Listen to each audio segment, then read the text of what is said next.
Hi, I'm Alistair, the Grumpy CIO, and once again this week I'm actually doing a fairly bad job of being grumpy. I'm actually enjoying myself. Sorry to break character. But this week just want to share some things about my continuing journey and also just a respect to Fine for engineers, but potentially in an unusual space. So as we talk about all the cool thing and amazing thing engineers have to do and all the people that have worked for me for so many years and how brilliant they are at the moment, so many things, one of the things that comes up is how they need to use the latest tools, how they need to be AI centric, etc., etc.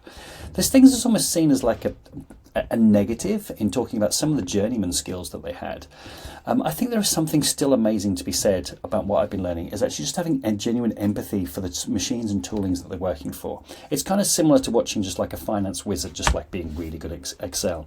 It's also something if you're in my position or in the position of someone who, in the leadership position in IT, don't worry about it if your team can run rings around you. They'll always run rings around you in the same way as a CFO will always have a finance analyst just running rings around them on Excel.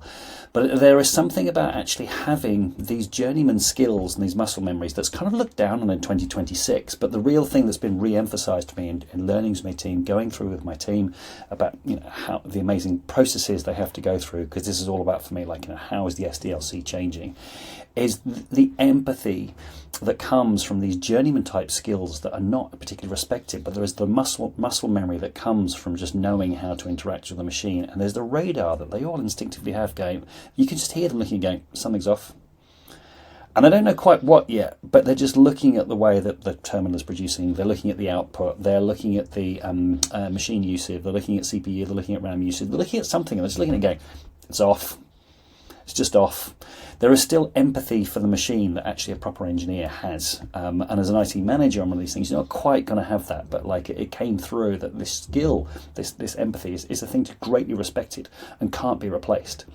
Because one of the things I've been talking about is, like in an age of vibe coding, why can't I just replace all my engineers with like just intelligent people and AI? And actually it won't work. There's a number of reasons why it won't work. InfoSec will just die in a day.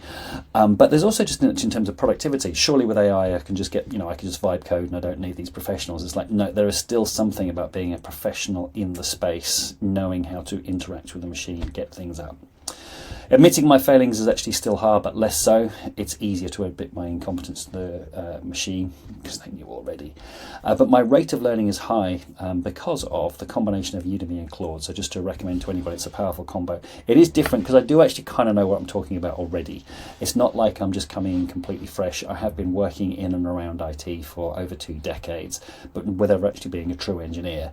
But it does mean that my learning curve is much shallower than most other people. But I still got to sit there and work out and start remembering the right bash commands that other people wouldn't know, but I know what a bash command is and why I should be doing it. So yeah, my learning curve is lower than many other people, but nonetheless I'm finding Udemy and Claude are a really powerful combo. You don't need to go a massively expensive course. For a few tens of dollars or pounds you can get a really great Udemy course, but on its own I do find myself just going to Claude quite a lot and going like, but what did it mean there?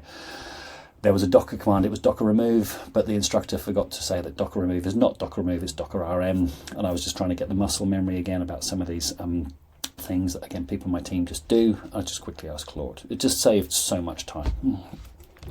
One just aside as well is, why do we still need 32 gig of RAM still in 2026? I was running things in a container. I was running things so your combination of the RAM that's required to have Docker running, to have various items running. I was trying to be on a call with people and just troubleshoot some of these things and work through, and again genuinely understand the experience of what an onboarding of one of my engineers would do. But I've only got 8 gig of RAM on my machine, which is fine for me, but for my engineers definitely not. But why? Surely like dev in the clouds has been a thing for a few years now, and there's a massive advantage to companies. People have to buy really expensive laptops, they have to ship them, and then you have to worry about the upgrade. There's physical processes to actually getting laptops to a largely remoting workforce. Why the hell are we still doing this in 2026? Startup idea, anyone? Anyway, where next? So for me, I'm in depth more in Docker and Kubernetes, and it is quite interesting working even really proper engineers that are working for me. It's like, don't need to know any of this. Talking to DevOps people as well about, okay, do need to know, what don't need to know. It's quite interesting. And then I'll be continuing on with the whole purpose of this is what's the best options for AI in the SDLC. How are actually the workflows changing? My aim is never to be one of my engineers, but I really do want to have a great deal of empathy for how we're changing our processes, how we change our roles, how we move forward in 2026, 27, 2028, 2029. And again, simple questions like, why shouldn't I just get rid of all my engineers and just replace with some really bright vibe coding grads? It's like, well, because everything will go horribly wrong, that's why.